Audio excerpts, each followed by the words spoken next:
Ողջույն սիրելի հեռուստադիտողներ, եթերում ազատ շփումն է։ Դե ինչ ես այսօր առաջարկում եմ, քանի որ հրապարակված են թե փաստաթղթերը, թե Սերժ Սարգսյանի նամակը Վլադիմիր Պուտինին, որտեղ որ նույնպես հետաքրքիր անդրադարձեր կան, եւ բոլոր կողմերից ասում էին, թե 19 թվին առաջարկ է եղել, դա հրապարակեք, հետո ասում են քիվեստը հրապարակեք եւ այլն։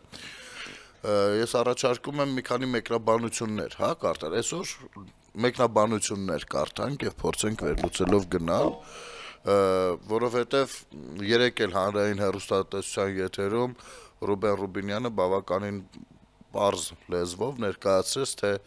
այդ 19 թվականի փաստաթուղթը ինչ է եղել եւ ազգային ժողովում էլ Նիկոլ Փաշինյանը ներկայացրեց, թե 19 թվականի փաստաթուղթը ինչ է եղել։ Պարզապես սրանք այնքան էին փչել այդ փուչիկը, որ 19 թվին ինչ որ բան է եղել, մի հատ առաջարկ է եղել, որը մերժվել է, իսկ իրականում դա առաջարկ չի եղել։ Դա առաջարկ չի եղել, դա եղել է մի հատ փաստաթուղթ, որը ստացել է Նիկոլ Փաշինյանը իր անձնական խնդրանքի հիման վրա, որպեսզի հասկանա, թե ուր է հասած բանը Արցախի հարցի ողջ բանակցային ընթացքը, որ կետին է հասած։ Ես ստացել այդ փաստաթուղթը, վերցրել նայել է ու այնտեղ էլ գրված է, թե ուր է հասած։ Վերցրել նայել, տեսել է, որ սա ոչ միայն Արցախի անկումն է, ոչ միայն սրանով Արցախը Ադրբեջան է, այլ նաև Հայաստանի անկումն է սա։ Եվ հատկապես Հայաստանի անկումն է։ Գիտեք, որպեսզի չստացվի, թե ես իմ խոսքը շարադրում եմ երեք վարչապետի ելույթի հիման վրա, ես ձեզ հիշեցնեմ, որ ես արդեն որերորդ տարին է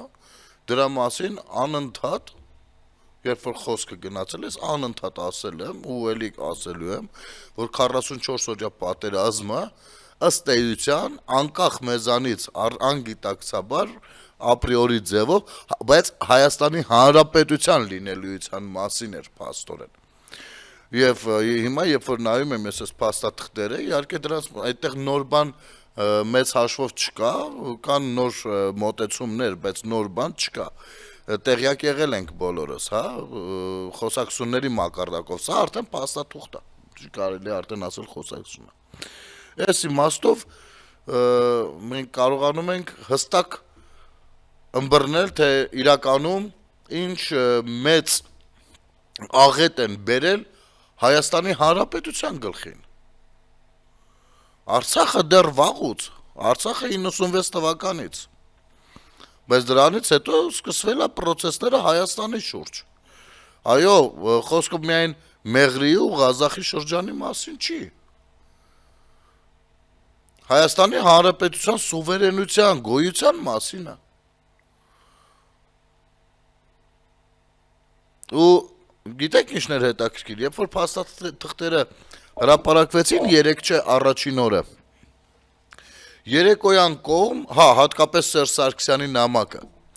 երեկոյան կողմ չկար մի հանրապետական, որ նույն ձևով հրապարակում չէր արել։ Գոյություն չուներ մի հատ տենց հանրապետական, որ սենց հանրապետականի էջով չէր լուսաբանվել, թե ինչքան հզոր դեմք է Սերժ Սարգսյանը ու այդ նամակը ինչեր է ցույց տալիս։ Իհարկե սա իրենց էլեկտորատի համար, այն քաղաքացիների համար, ում որ կարողացել են խաբել, համոզել բերել իրենց շուրջը, կարողացել են խաբել, համոզել, որպեսզի մեր հաղորդումները չնայեն, բավականին օբյեկտիվ դիտարկումները, չնայեն ազգային ժողովի նիստերը, որովհետև զզվեն, որովհետև ատում են, որովհետև մեկը, որովհետև մյուսը, այսպես բերել կոնսերվացրել են, հասկանում եք։ Բայց ես սպասում էի, որ երեք ազգային ժողովում հատկապես հարց ու պատասխանի ժամանակ Վանեցյանի թևը, պատիվ ունեմը, եւ հատկապես Մամիջանյան Հայկը, մյուսը հանրապետականները պիտի քարը քարին չթողնեն, չգիտեմ, վարչապետի անունը փոխաբերական առումով պիտի խմեն, վարչապետը չպիտի կարողանա այդ ամբիոմինից հեռանա, հարցի հետևից մի հատ բանավեճ, մի հատ չգիտեմ ինչ պիտի դառնա։ Բայց նայեցինք, անգամ այնտեղ չէին։ Համացանցում այս հերոսական կեցվածքով հանդես եկողները, մտքի գիգանտները, երեք, երբ ունեին հնարավորություն ուղիղ դեմ առ դեմ, այսպես ճակատին ասելու ինչն ինչոցա, այնտեղ չէին։ Եվ այստեղ Վովա Հակոբյանի գրառումը շատ լավն է, էլի, բայց չեմ կարա չանդրադառնամ Վալոջա Հակոբյանին։ Բայց հանրապետական նուր էին, ինչի չէին եկել կառավարության հետ հարց ու պատասխանին։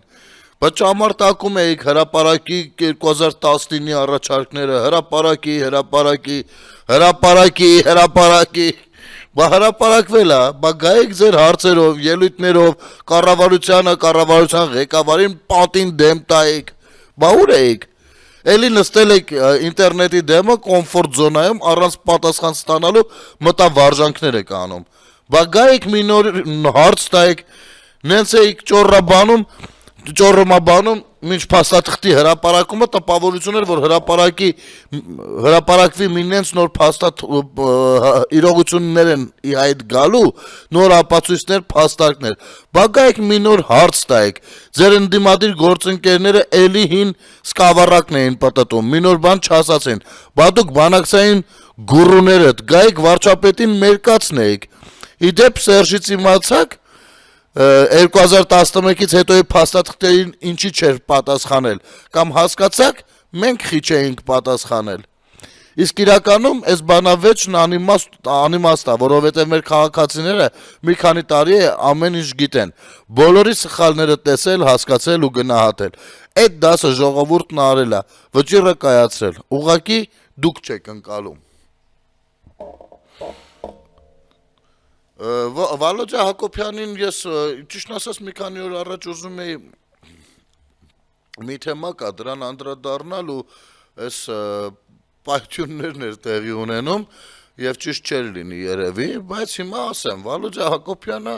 հանդիսանում է քաղաքացիական պայմանագիր կուսակցության անդամ, նաեւ լրագրող է ու շատ հետաքրքիր ինձ համար կերպար է, շատ աճում է, լավ աշխատում է իր վրա։ Հիմա էլ, եթե չեմ սխալվում, 26 թվի ընտրություններին ընդառաջ իր թեկնածությունը դրել է, լրացրել է այդ գրությունը, ու միանգամից հայտնվեց ընդդիմադիր լրագրողների, ընդդիմադիր կոչեցյալ եւ լրագրող կոչեցյալների տիրույթում ուշադրության, ինչ են ասում, դու,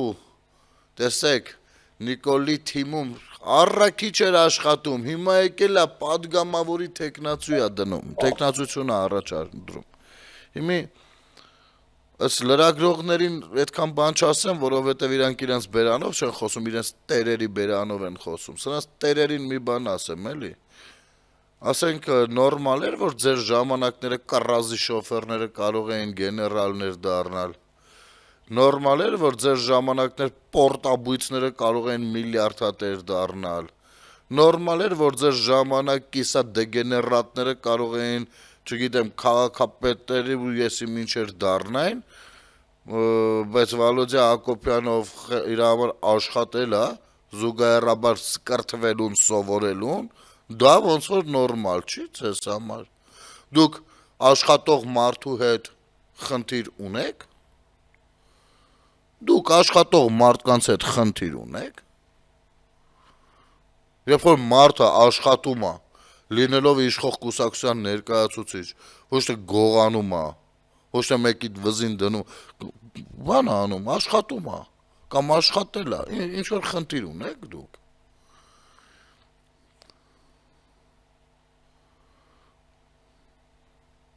Ինձ էլ էիք շատ հարցակվում, որ ես, բա ես իշտեղը բան, որ ես աշխատել, ես իշտեղը մատուցով, ամեն ինչ էլ աշխատել եմ։ Կարող եմ ավելի բացել ցուցակը, թե էլ ինչ եմ աշխատել, ես ապարտանում եմ իմ անցյալով։ Իսկ դուք։ Այսինքն դուք այս մտածելակերպով եղել եք իշխանություն։ Դուք եղել եք իշխանություն եւ ըստ էության այդ դասն եք տվել առհասարակ իշխանությունները նաեւ օրինակելի պիտի լինեն հասարակության համար իրենց վարկով, բարկով, նիստու կացով։ Եվ դուք ինչ, այս դասն եք տվել, որ սովորող եւ աշխատող մարդը անկապ մարդ է, տուֆտա մարդ է, կներեք այդ բառի համար։ Սա է ձեր պատկերացումները։ Ձեր երեխաները դրա համար են տես լոդր մեծացել։ Դրա համար են ամեն մեկի երեխեքին են կամ գնացել Քեմբրիջը ավարտել եկել ստեղ նստել են կամ բանա Գոնսալեսի անվան տակ գնացել չգիտես ինչ մութ գործարքներով են զբաղված։ Ասենք ինչ ունեք դուք աշխատող մարդկանց հետ։ Դրա համար էլ ամբողջ կյանքում աշխատած մարդկանց թոշակը 4000 դրամ, 5000 դրամ։ Դրա համար պիտի այսինքն դուք աշխատող մարդկանց վերաբերել եք որպես կիսամարդ, կիսաճորտ, կիսա ինչ որ մի օրգանիզմ, հա։ Ինչ եք վերաբերվել ձեր ժամանակներում։ Այս ինչ խոսույթ է։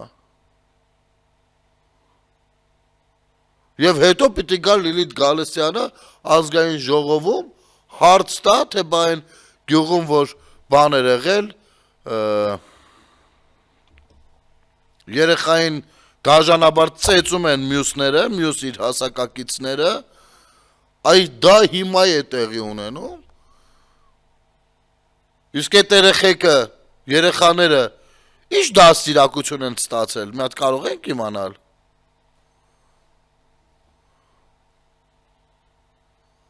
Այ ձեր ժամանակների դաստիարակությունը։ Եվ այո, շատ ճիշտ պատասխանեց Նիկոլ Փաշինյանը,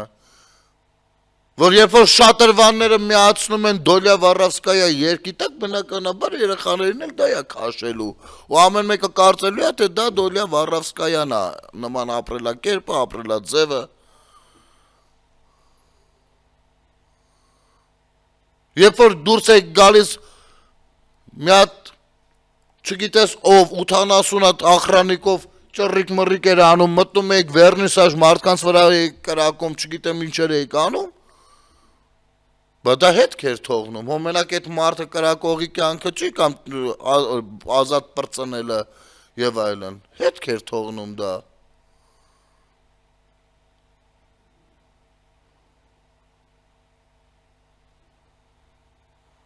Իմիջայլոց մի էջ կա, ես անկեղծ ասած չգիտեմ որքանով է այս հրապարակումը ճիշտ, այնուամենայնիվ սա շատ տարածվել է ու ուզում եմ ընթերցել, որովհետև ստորագրահավաք է տեղի ունենում, ինչ-որ հակակոռուպցիոն բլոգ է սա, հանրային պահանջ բռնության գործով անցնող աշակերտների ծնող պաշտոնյաներին աշխատանքից ազատելու վերաբերյալ։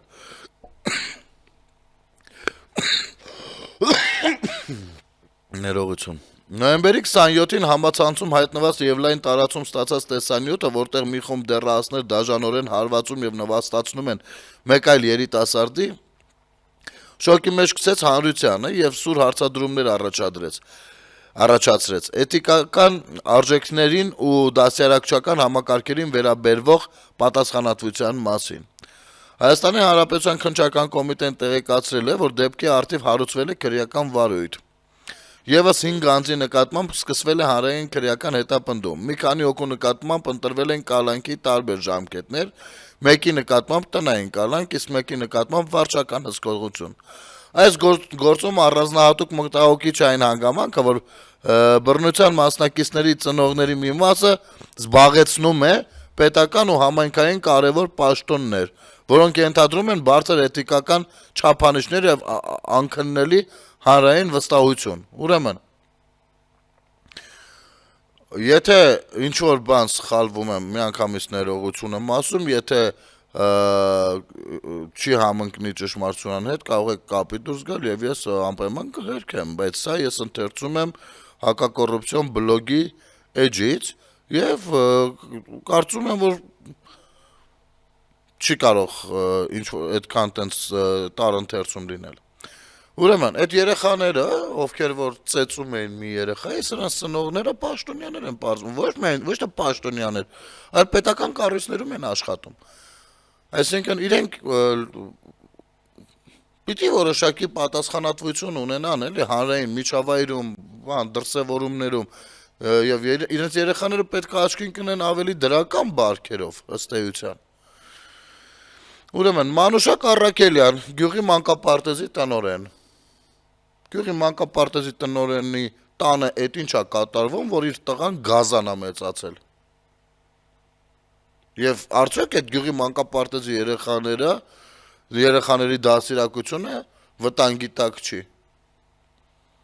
Եթե տնօրենը անգամ երեխային չի կարողացել դասիրակել։ Ամալիա Պողոսյան, Զորակարի դպրոցի փոխտնօրեն։ Դրա համար եք ասում, չէ, ամեն ինչ նորմալ է, երեխաները արդեն զղջացել են, բան։ Ռուբեն Գասպարյան, արդիկ ՔԿՀ պետի տեղակալ։ Այս ինչ բարքեր եք տարածում։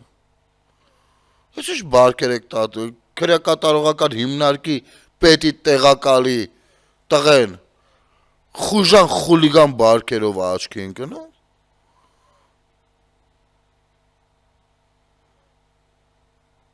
Այս ինչ է։ Սուրեն Մարտիրոսյան, Զորական համայնքի վարչական ղեկավար։ Իմիջայլոց 932 մեկնաբանություն է հավաքվել ու այս մեկնաբանությունների մեջ սա շատ տարածվել է 3717 լայք եւ 932 մեկնաբանություն այս պայդրությամբ որևիցե մեկը չի գրել որ դա այդպես չի որ այս ինչը սրա երեխան չի այսինքն ես հակված եմ հավատալու որ սա այսպես է գոնե այս պայդրությամբ սա ինչ է այս ո՞նց են ձեզ դեգրադացրել քոչասերժական բանդաները ժամանակին, որ ձեր մոտ ինչ-որ շեղումներ է եղել, որ լինելով օրինակ, չգիտեմ, վարչական շրջանի ղեկավար պիտի երեխային շակալ մեծացնեք։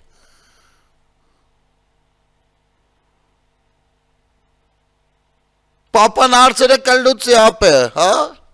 Պրոբլեմ չունես, ԿԿՀ-ի պետի տեղակալը։ Այս ինչ է, մանկապարտեզի տնօրենի որդին։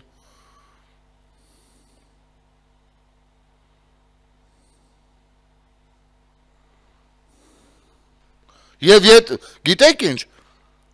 այս տեսակը, առհասարակ, պիտի են որ ասում ենք էլիտա, դրա մասին է, որ եթե մարդը նման աշխատանքներով է զբաղված, նա պիտի իսկապես լինի օրինակելի մարդ, նրա ընտանիքին մարդիկ մատով պիտի ցույց տան, մատով, ու դա այդպես է եղել առհասարակ մեր իրականության մեջ, հա? Այս ուր եք բերել հասցրել։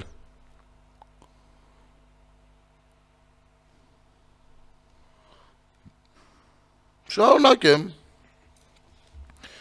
Հաշվի առնելով, որ պաշտոնները, որոնք նրանք զբաղեցնում են անմիջականորեն կապ ունեն մանկավարժության, երեխաների հետ աշխատանքի, մարդու իրավունքների պահպանման եւ բարոյական դասյարակության հետ, որ նրանց ընտանիքի անդամները ըստ քրեական վարույթի տվյալների անցնում են ծանր բռնությամբ ուղեկցված միջադեպով եւ որ այս իրավիճակը հանգեցրել է հանրային վստահության լուրջ ու տեսանելի վտանգի։ Մենք ներքոստորագրողներս պահանջում ենք, որ վերոնշյալ պաշտոնատար անձիկ ազատվեն զբաղեցած պաշտոններից, մինչև ավարտվի ամբողջ քննությունը եւ վերականգնվի հանրային վստահությունը նրանց ղեկավարած ու ներկայացած համակարգի նկատմամբ։ Սա պատիժ չէ, սա հասարակության բարոյական անվտանգության նվազագույն պահանջն է։ Մեր երեխաները պետք է մեծանան երկրում, որտեղ բոլորի հանդեպ գործում է իրավահավասարություն, անպատժելիությունը բացառվում է, իսկ արդարությունը պաշտպանված է օրենքով եւ բարոյական անարգարկելի սկզբունքներով։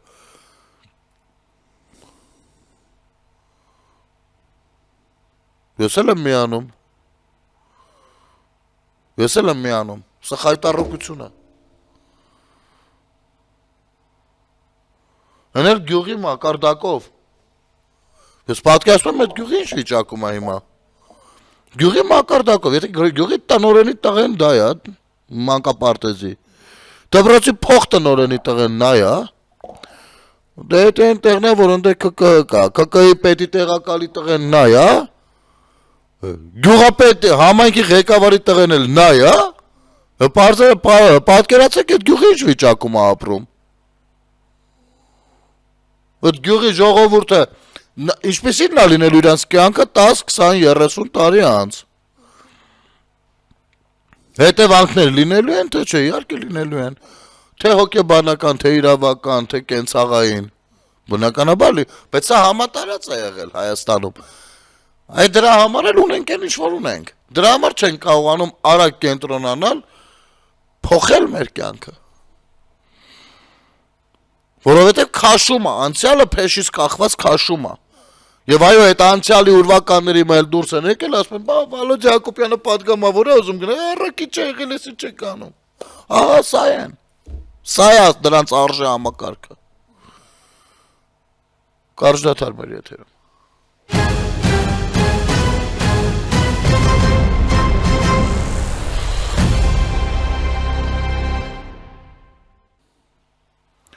Վերադառնանք սիրելի հեռուստադիտողներ։ Քանի որոշել ենք այսօր արձագանքների անդրադառնանք, ես կարդամ Սոպա Սաֆարյանի գրառումներից մեկը։ Շատերը մոռացել են կամ չեն հիշում, որ 2003 թվականի խորհրդարանական ընտրությունների հետ միասին Հարաքվեի դրվեց սահմանադրական փոփոխությունների մի նախագիծ, որի մի հոդվածը նախատեսում էր ազգային ժողովի համար Հայաստանի Հանրապետության սահմանների փոփոխության լիազորության ամրագրում, այսինքն, որ եթե անհրաժեշտություն լինի, ազգային ժողովը կարողանա ինքնուրույն առանց սահմանադրական դատարան դիմել, ինքնուրույն քվեարկությունով Հայաստանի սահմանները փոփոխի։ Պատկերացնում եք, այսպիսի բան ա դրվել 2003 թվականին։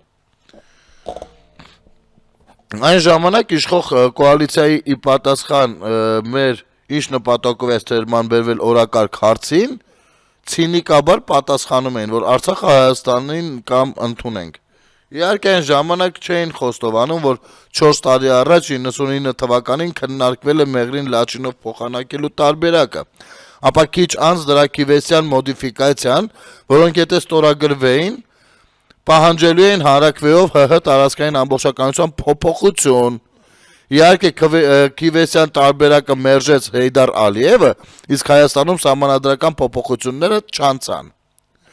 Բայց Հայաստանն այսպիսի մեսիջ է ուղարկել աշխարհին ու Ադրբեջանին, որ կողմ է Հայաստանի տարածքի հաշվին Արցախի խնդրի լուծման ու զիջումների, իսկ նույն շրջանում իշխանության եկած Իլհամ Ալիևը սահմանադրություն փոխեց, որով արգելք դրվեց իր կոնկրետ տարածքում հարց Հարաքվեի դնելու վրա, բացառելով, որ երբևէ Արցախի տարածքում կարող է կարգավիճակի հարց դրվել, միայն այնտեղ ապրողների մասնակցությամբ։ Այսինքն, այնպիսի իրավիճակ ստեղծեց, որ այ երեք որ քննարկում էին այդ հանրակվե իրավունք եւ այլն, հնարավոր չէր դա անել Արցախում։ Դա պիտի արվեր Ադրբեջանում։ Այսինքն Ադրբեջանի 10 միլիոն բնակչությունը պիտի գնար ընտրեր բանը Արցախը անկախանա թե չէ։ Կամ ինչ միավոր դառնա, ինքնուրույն մարզ դա, ինչ դառնա։ Այ երեք էդ էին փորձում իրանց ցույց տային, էլի։ Քաղաքական մակարդակում էլ Ալիևը հայտարարեց, որ Արցախին լայն ինքնավարությունից ավել ոչինչ չի տրվի։ Մինսկի խմբի համանախագահ 3 երկրներից ոչ մեկ չառարկեց ոչ Ադրբեջանի այդ քաղաքական հայտարարություններին, ոչ հետագայում սահմանադրական փոփոխություններին, որոնց համաձայն ԼՂ կարգավիճակի որոշման հարց Ադրբեջանում կարող էր Հանրաքվեի դրվել միայն ողջ երկրի տարածքով, մեկ ու բոլորի մասնակցությամբ։ Ու Հայաստանի իշխանությունն այս քայլերի կողքին բացատրություն չի պահանջել ոչ Ադրբեջանից, ոչ Մինսկի խմբի 3 երկրներից։ Ու այսքանից հետո դեռ ոմանք մտածում են, թե կարող են մարդկանց մոլորեցնել, որ իրենք հայեր հասել են Արցախի ինքնորոշման իրավունքի Հանրաքվեի ամրագրմանը։ Անբարոյականներ, ամեն փաստ պատմության մեջ այլևս վավերացված է ու չեք կարող ստել։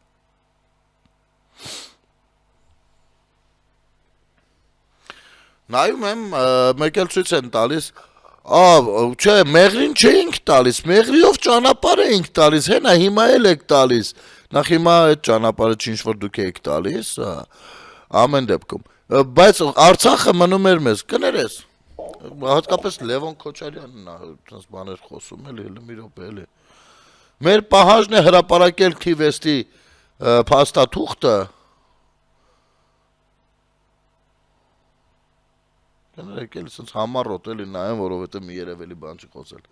Մեր պահանջն է հրապարակել Քիվեստի փաստաթուղթը, մեղրին փոխանակելու տարբերակ չի եղել, իսկ գուցե խոսքը գնացել է ճանապարհ տրամադրելու մասին, որի դիմաց Արցախը դառնում էր Հայաստանի մաս։ Իրենք հիմա փաստացի ճանապարհ են տրամադրում ոչնչի դիմաց։ Ուրեմն, մի հատ բան հարցնեմ։ Մի տեսանյութ էր տարածվում, կարելի է դա YouTube-ով էլի գտնել, որտեղ որ Քոչարյանը, Վիտալի Բալասանյանը, մյուսը նստած են, ու Քոչարյանը հայրդ, Լևոն Քոչարյան, հայրդ, պապատ, ուղիղ ասում է, որ գրված է մի արա, Հայաստան, Արցախը չի կարելի նույնականացնել Հայաստանի հետ, այդտեղ գրված է մի արա, եւ Վիտալի Բալասանյանը հետևից կրկնում է, դեմ եմ, որ Արցախը դառնա Հայաստանի մարզ, ու այնտեղ բոլորը կրկնում են, դա Քիվեստից առաջ է եղել, թե հետո, եթե Քիվեստ է եղել, դա Քիվեստից առաջ է եղել, թե հետո է եղել։ Հիմա չկան փաստաթղթերը չկա, ինչ ուզեք կարող եք խոսել, գողացել, վերցել, տարել եք ձեր հետ։ Իմիջիալոց անգամ նույն խոսակցությունների շրջանակներում պարզվում է, որ մերժել է Ադրբեջանը։ Ինչն է խանգարել հասնեիք դրան։ Հետո ավելի վատ տարբերակ առաջարկվել։ Հիմա ինչքան ուզում եք սիրուց, չէ Քիվեստը, անգամ տարեթվով, որ նայենք ձեր ասած Քիվեստը, ձեր ասած տարբերակով, մեկը հարց առաջանում, բա ինչի էր հետո Սերժ Սարգսյանը, ում որ մարդկանց սպանելու գնով փոխանցեցիք իշխանությունը, նամակ ուղարկում Պուտինին այս բովանդակությամբ։ Ումից եք եկել պահանջում, գնացեք իրար մեջ չպահանջեք, գնացեք իրար մեջ, իրարից, իրար հետ համ կոալիցիոն գործընկեր եք իշխանության պարագայում, համ կոալիցիոն գործընկեր եք ընդդիմության պարագայում, գնացեք իրար հետ պարզեք դրանք, վերջ, ձեր հայրենավաճառ, հայրենադավ ժամանակահատվածը սպառվեց, եւ այս թեմաներին անդրադարձ կլինի այն դեպքում, երբ որ դուք դրա հնարավորությունը անընդհատ կփորձեք ստեղծել։ Ինչքան դուք հիմա շատ խոսեք դրանից, այնքան շատ է փոսը խորանալու, որովհետև դուք էլ գիտեք, որ դուք ստում եք։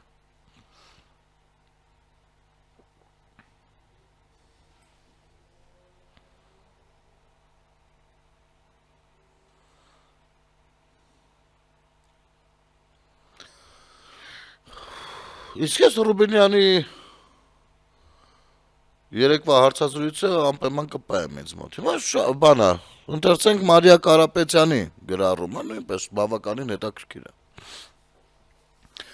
Հրապարակվեցին կառավարությունում առկա բոլոր բանակցային փաստաթղթերը, ներառյալ 2019 թվականի հունիսին Հայաստանին տրամադրված փաստաթուղթը, որը նույնն է, ինչ 16 թվականի հունվարի, հուլիսի եւ օգոստոսի փաստաթղթերը։ Ընդդիմությունը շարունակում է պնդել, որ այդ փաստաթուղթը լավն էր, կարելի էր այն իրագործել, այն մեկնաբանելով ոչ թե պարզապես ամենալավատեսական մեկնաբանությամբ, այլ հորինելով բովանդակություն, որը աղերս չունի տեքստի հետ։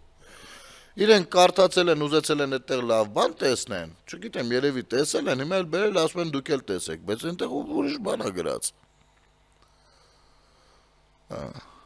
Նրանք շարունակում են պնդել, որ այդ փաստաթուղթը հնարավորություն էր պարունակում Ադրբեջանի կազմից դուրս Լեռնային Ղարաբաղ ունենալու համար։ Իսկ ոմանք նույնիսկ, որ Քելբաջարը մնում էր հայկական կողմին որպես երաշխիք նման իրավիճակի հասնելու համար։ Նախ լավ կաներ պատիվ ունեմը գար 3 ազգային ժողով հիմնավոր էր սա, չի եկել, խաբել են, չեն, փախել են։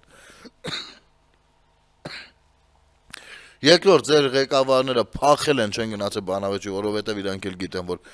այս աստիճան սուտը չեն կարող sense դարձնել բանավեճի առարկա։ Երրորդ, որևիցե տեղ չեք կարող դուք ցույց տալ, որ Լեռնային Ղարաբաղը ինչ որ կերպ հնարավոր էր լինում պահել հայկական, գոյություն չունի տենց բան։ Բացարձակ գոյություն չունի։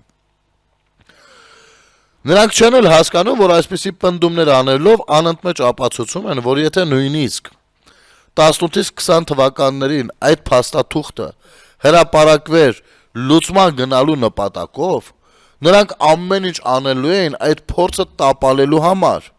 որովհետև նույնիսկ այսօր մի քանի տարվա մանրամասն քննարկումից հետո կտրականապես հրաժարվում են հաշտվել այն լուծման հետ, որը հնարավոր էր պատերազմից առաջ։ Այսինքն, ինչի մասին է խոսքը։ Պատերազմից առաջ հնարավոր էր գնալ, եղել է նման հնարավորություն, բայց դա այտենց 100%-ով էր թե չէ, ես չեմ կարող ասել, որովհետև գիտեք, այստեղ մի հատ նրբություն կա, երբ վարչապետը ասաց, եթե ընդունենք այդ առաջարկները, ունենալու ենք նույն վիճակը առանց զոհերի, շատ զոհվածների ծնողները շատ բացասական բնականաբար ընդունեցին այս ամեն ինչը, ուղիղ ընկալելով, հա, վարչապետի ասածը, ու բնականաբար հարց բարձրացավ, եթե հնարավոր էր առանց զոհերի, ինչի գնացինք սրան։ Իհարկե այս թեմաներով շատ զրուցել ենք ու դրա մյուս կողմերը նույնպես քննարկել ենք, բայց այսպես ասեմ նաև, դա ոչ թե ունենալու ենք այդ վիճակը առանց զոհերի, բայց ունենալու ենք նաև նոր պահանջներ արդեն Հայաստանի առաջ, այսինքն զորքը այսպես թե այնպես պիտի կռվեր, այսպես թե այնպես, եւ արդեն պարտվողը հենց Հայաստանը կլիներ ամբողջությամբ, եւ այո, իրականանալ նրանց երազանք, այդ որ անընդհատ ասում են կապիտուլյացիա, այսինքն դիրքեր պահպանելու համար, դիվանագիտական դիրքեր պահպանելու համար, այո, երբեմն անհրաժեշտ է լինում, որ զորքը կռվի ու լավ կռվի։ Եվ այս դիրքերը պահպանվեցին եւ Հայաստանի Հանրապետությունը այսօր բավականին լավ վիճակում է, հա, որպես պետություն, որպես միջազգային սուբյեկտ։ Ուրեմն, բայց հիմա շարունակենք միտքը, ասում է 2018-20 թվականներին այդ փաստաթուղթը հրապարակվեր լուծման գնալու նպատակով, նրանք, այսինքն մենք պատերազմից հետո ունեցանք այն, ըստ Մարիա Կարապետյանի, ինչ որ առաջարկվում էր փաստաթղթով, չէ, պարտադրվում էր փաստաթղթով, բայց եթե դա Սերժ Սարգսյանի եւ հանրապետականների եւ դաշնակների համար օրիգինալ մի հրաշալի լուծում էր, ապա 20 թվի 44 օրից հետո ինչի եք հարցակվել մեզ վրա։ Սա է հարց տալիս Մարիա Կարապետյանը։ Այս հարցն է տալիս։ Ասում է, այսինքն եղավ ձեր սրտի ուզածը, ինչ եք ուզում։ Հետո նրանք կարծես ասում են, մեր մասով ձեզ մեղավոր չզգաք, մենք բոլորս այդ թվում ԳՇՊ-ով ու կաթողիկոսով պնդելու ենք, որ այդ փաստաթուղթը այլ բան էր նշանակում կամ ծայրահեղ դեպքում, որ հնարավոր էր վերաբանակցել։ Իսկ երբ նրանք ստիպում են կրկին ու ուշադիր նայել փաստաթղթերին, սեփական նամակներին, հարցազրույցներին եւ հայտարարություններին, որպես վերջին փաստարկ ասում են, որ ցանկացած բան ավելի լավ էր, քան այն, ինչ տեղի ունեցավ հետո։ Սրա հետ բոլորս ենք, չէ՞ համաձայն, ցանկացած բանակցություն ավելի լավ էր, քան 44 օրյա պատերազմը, չէ՞, բոլորս ենք համաձայն։ Okay։ Եվ այստեղ էլ են նրանք անազնիվ, որովհետև եթե ազնիվ լինեին, ապա պատերազմից հետո պետք է համախմբված լինեին այն լուծման շուրջ, որը հնարավոր էր պատերազմից հետո, որովհետև դա ավելի լավ էր, քան այն, ինչ տեղի ունեցավ դրանից էլ հետո։ Հասկացանք, չէ՞ միտքը, տեսեք։ 96 թվական, դրանից հետո գալիս է մյուս ավելի վատը, գալիս է ավելի վատը, մինչև 20 թվականի 44 օրյա պատերազմ, 44 օրյայից հետո վատ վիճակ, բայց ոչ այնքան վատ, որքան 23 թվականից հետո։ Այսինքն փոխանակ միավորվելու, կանգնելու իրար թիկունքի, փորձելու արտաքին թշնամու դեմը միասնաբար կանգնել, հարցը վերջացնել, նոր հետոներ քաղաքական հարցերին անցնել, ճիշտ հակառակ, սրանք որպես 5-րդ շարժություն նախ գրավեցին կառավարության շենքեր, սկսեցին խաթարել կառավարության աշխատանքը այդ շատ ծանր իրավիճակում, այնտեղ հարցեր կա դեռ, Փակեցին փողոցներ, հասան նրան, որ իշխանությունը հրաժարական տվեց, պետությունը մնաց անգլուխ, օգտվեց դրանից հերթական անգամ բանը, թշնամին, հարձակում, սահմանագծով, ամբողջ երկայնքով, մենք արդեն պետականություն ենք կորցնում, ռազմավարական դաշնակիցը առասրոկոս մեջ շատ գիտեմ ձեր սահմանը որտեղ է, մինչև այդ օրը 30 տարի բանակցել են, նամակ են ուղարկել, կզել են, խոնարհվել են, դեռ չեն պարզաբանել իրենց սահմանը որտեղ է, մի խոսքով Ես ամեն ինչը բնականաբար պիտի նույնպես իր սև ազդեցությունը ունենար Արցախի կորստի վրա։ Որովհետև դա նույնպես հաշվարկվում է թշնամու կողմից։ Այսինքն հնարավոր վատությունները ամեն ինչը արած է։ Դե էլ չխոսեմ ինքնագլուխ ձևով Արցախի հեղաշրջման մասին Արցախում, չխոսեմ ինքնագլուխ ձևով ինչ որ սահմանադրական փոփոխություններ անելու մասին առանց հանրակրվեների, կապրիզներով ինչ որ, չխոսեմ Արցախին Հայաստանին հակադրելուց եւ արցախցիներին Հայաստանի իշխանությունների դեմ տրամադրելուց, այս ամեն ինչը արդեն բոլորս էլ շատ լավ պատկերացնում ենք։ Եվ իհարկե եւս մեկ գրառում արդեն Լեռնային Ղարաբաղի նախկին պատգամավոր Վահրամ Աթանեսյանի էջից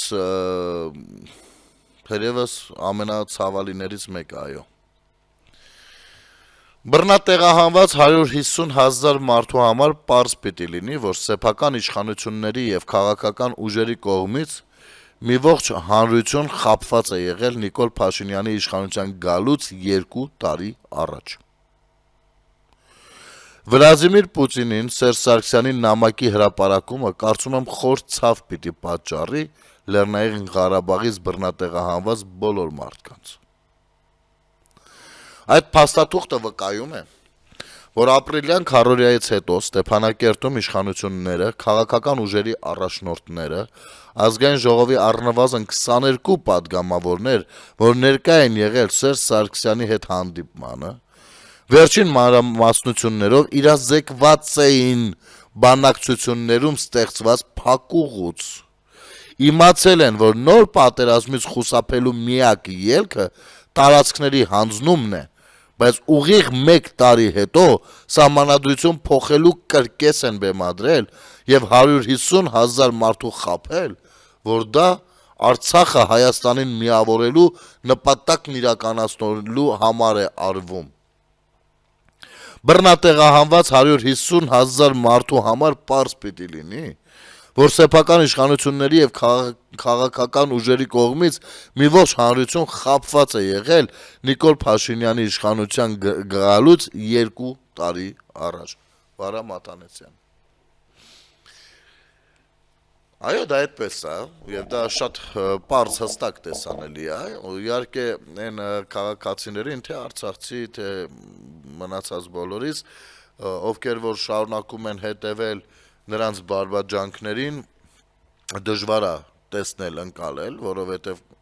քանի որ ոնց է աշխատում, էլի դա, քանի որ աշխարհում առհասարակ կատարելություն գոյություն չունի, ամեն ինչ հարաբերական է։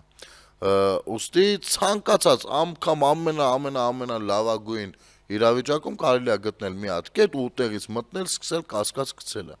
Եվ այն մարդիկ, ովքեր կուրորեն կարող են հավատալ քեզ, տեսնում են այդ արդարացումը ու իրենք դա վերագրում են իրենց վրա, որովհետև իրանք էլ են ուզում, որ այն ինչ որ նոր է հրապարակվել արդարացվի։ Հասկանում եք, ու այստեղ իրենք կարողանում են խաղալ։ Ես ցավում եմ այդ մարդկանց համար, ովքեր գոնե այս իրավիճակում չեն ցանկանում նստել ու օբյեկտիվ դատողություն անել, որովհետեւ խոսքը շատ լուրջ բաների մասին է, խոսքը փաստաթղթի մասին չի,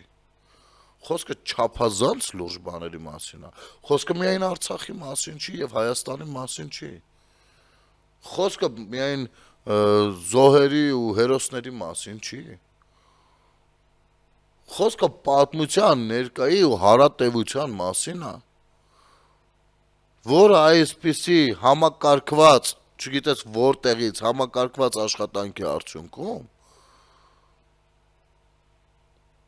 ջարդել են եւ մեծ վերանորոգման գործն է գնում։ Երեք ազգային ժողովում Գառնիկ Դանիելյանը հարց է տալիս, մեկ ասում է, այ դուք օգտվելով ձեր բացառիկ բանից, Փաշինյանին է ասում, լեգիտիմությունից, հեղինակությունից դուք պիտի ասեք։ Կներեք, բայց երբ որ անընդհատ ասում ենք ընտրություններ մի կեղծեք, դուք մի օր դուրս կգաք, ներողություն խնդրեք առհասարակ, որովհետև ըստ էության պարզվում է դուք հասկանում եք ինչ է նշանակում լեգիտիմության կարևորությունը։ Էլ բացառիկի մասին չասեմ։ Դուք հասկանում եք, ձեզ ապուշի տեղ եք դրել պարզապես։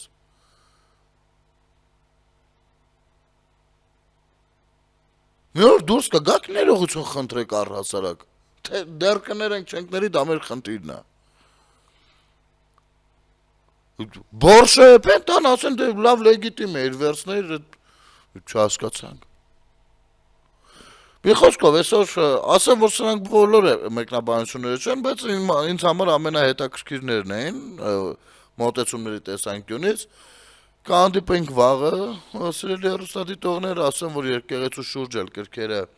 չեն հանդարտվում, բայց այս ընթացքում ստվերվել են, իսկ մեր ձևով այս ընթացքում սկսում է հանրակվել, ստորագրահավաք, չգիտեմ ինչ, հոսանքի էժանացման դեմ, սակագների վերանայման համար։